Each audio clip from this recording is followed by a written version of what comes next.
जगन्मोहन तया दुर्गयत्वात् तो जन्मादि बहुधा वर्णयन्ति। जगत को मोह में डालने वाला, विस्मय में डालने वाली आपकी लीलाएं हैं, आपका जन्म, आपका कर्म। इसीलिए विद्वान लोग अनेक प्रकार से आपके जन्म का वर्णन करते हैं और कर्म का वर्णन करते हैं। आप क्यों जन्म लेते हैं इस जगत में, इसको अनेक प्रकार से कहते हैं। तो उसको वे आगे कहती है। इसके बाद कौन श्लोक है?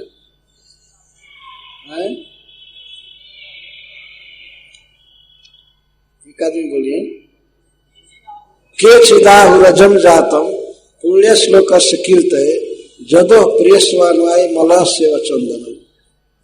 कई लोग कई प्रकार से भगवान कृष्ण के आविर्भाव का वर्णन करते हैं, अवतार का।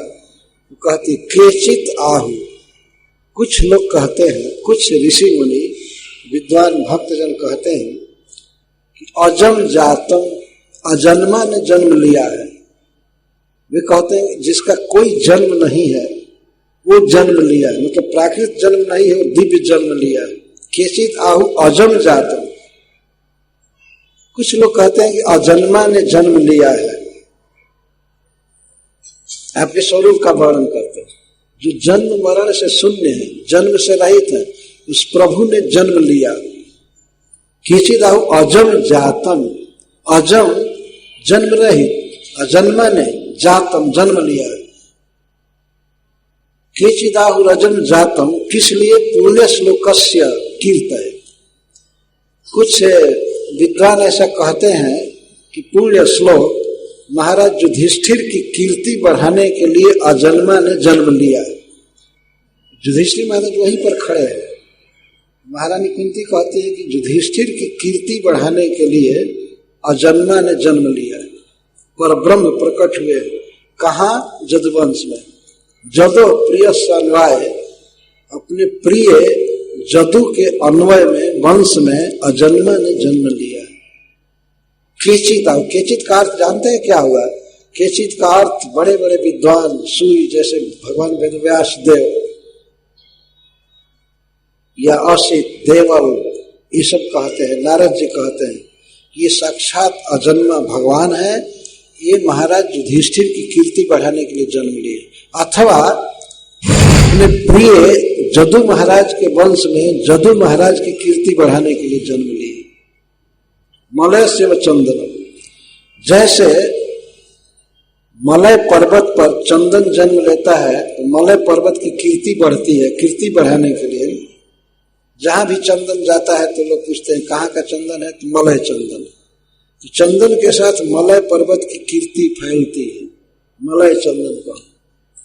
तो जैसे मलय पर्वत पर चंदन उगता है तो वो मलय पर्वत की कीर्ति का विस्तार होता है। इसी तरह से जदुवंश में, अपने प्रिय जदु महाराज के वंश में अजन्मा ने जन्म लिया है जदु की कीर्ति बढ़ाने के लिए।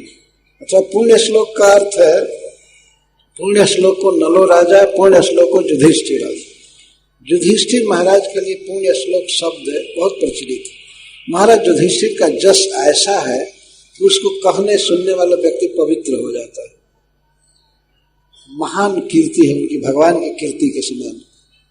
तो युधिष्ठिर महाराज की कीर्ति को भगवान बढ़ाए वास्तव में। इसीलिए कुछ महापुरुष कहते हैं कि युधिष्ठिर की कीर्ति बढ़ाने के लिए अपने प्रिय भक्त जदु महाराज के वंश में भगवान जन्म लिए। या जदो प्रियस्य पुण्य श्लोकस्य कीर्तय। जदु महाराज भगवान के बहुत प्रिय हैं, तो अपने प्रिय के वंश में भगवान ने जन्म लिया, जदुवंश में, जदु महाराज की कीर्ति बढ़ाने के लिए। कीर्तय ये जदु महाराज के लिए और युधिष्ठिर महाराज के लिए, दोनों के लिए।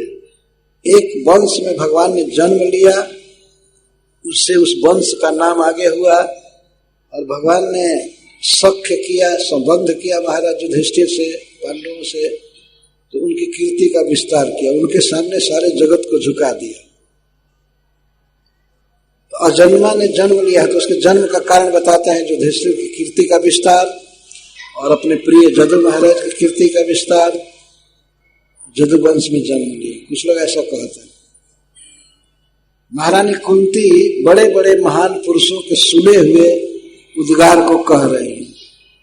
महारानी कुंती ऐसे परिवार में थी, ब्याही गई थी, जिस परिवार में उनके पुत्र के रूप में 5 पांडवों का जन्म हुआ, और इतना विशिष्ट परिवार है कि संसार के सारे ऋषि मुनि हस्तिनापुर में आया करते थे, यह जान करके कि साक्षात परब्रह्म भगवान है यहाँ इनके ममेरे भाई के रूप में हैं।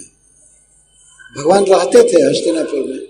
यूयम निर्लोके बतभूरि भागा लोकम पुनाना मुनयो भियंती जैसा गृहाना वसती थी साक्षात गूढ़म परम ब्रह्म मनुष्य लिंगम। नारद जी कहते हैं राजसूय सभा में कि महाराज युधिष्ठिर, इस पृथ्वी पर सबसे भाग्यशाली आप लोग हैं, जिनके घर में साक्षात परब्रह्म छिप करके मनुष्य के रूप में रह रहा है। ओहो, आप लोग धन्य हैं।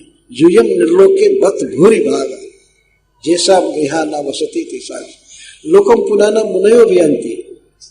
समस्त विश्व को पवित्र करने में समर्थ मुनि लोग आपके घर में आते रहते हैं। किस लिए आते हैं? जानते हैं कि परब्रह्म परमात्मा जगदीश्वर भगवान इस घर में रह रहे हैं, इसीलिए सब आते रहते हैं। मुनियों का तांता लगा ही रहता था हस्तिनापुर। जान गए थे भगवान यहीं रह रहे हैं तो क्यों नहीं आ रहे। तो इस पृथ्वी पर पांडव अतिशय भाग्यशाली हैं जिनके घर में भगवान आते रहते। कुंती महारानी बड़े बड़े मुनियों से सुनी है, राजसूय सभा में सुनी है, नारद जी से। बड़े बड़े ऋषि आकर के प्रवचन करते थे,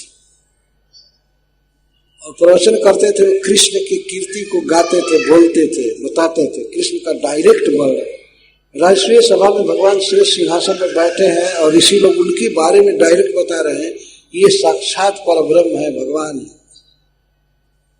इस तरह के लोगों के मुख से कुंती को सुनने को मिलता था। भगवान बैठे हैं सामने और ऋषि लोग वर्णन कर रहे हैं। आजकल जैसे नहीं होते थे ऋषि मुनि के आकर के कहीं कव्वाली और गजल गा करके पार कर दिया, प्रवचन हो गया। ऐसा प्रवचन नहीं होता था, भगवान का डायरेक्ट वर्णन हो रहा था। नारद जी 7वां स्कंध तो नारद जी ही कहे हैं, भागवत में ऐसा लिखा गया। कुंती इन महान पुरुषों से सुनी थी, इसे यह भी सिद्ध है कि किसी को भी सुनना चाहिए। स्त्रियों को भी सुनने का अधिकार था पूरा, भगवान की कथाएं हस्तिनापुर में। और इसीलिए भगवान के बारे में बहुत अच्छा बोल पाती थी, जैसे कुंती महारानी बोल रही है, या हस्तिनापुर की अन्य नारियां बोली है भगवान के विषय में। 10वें अध्याय में ये बात कही गई है। हस्तिनापुर की स्त्रियां भगवान कृष्ण की महिमा का वर्णन की है परस्पर। यह सुनी है, इसीलिए कहते हैं कि केचित आहु। कुछ लोग कहते हैं तो सुनी है ना और पढ़ी है। कुछ लोग कहते हैं कि अजन्मा ने जन्म लिया है युधिष्ठिर महाराज की कीर्ति प्रसार के लिए अपने प्रिय जदु के वंश में।